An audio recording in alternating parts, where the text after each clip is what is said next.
Today I'll be teaching you guys how you guys can recover your deleted notes on iPhone. Now there's two ways. The first way is after you open the notes, all of the notes which you have is going to be shown over here. Now to see the deleted notes, you need to click on folder at the top left corner. Once you click on folder, it's going to show you the recently deleted tab. Click on it. From over here, what you can do is it's going to show you the list of all the notes which you have deleted.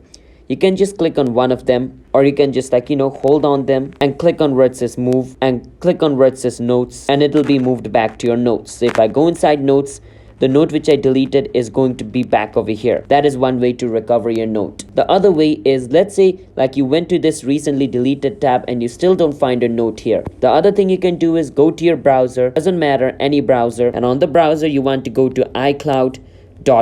Once you go to iCloud.com, you need to log in into your iCloud account. After you log in into your iCloud account, scroll a bit down. Once you scroll a bit down, you will see the Notes tab.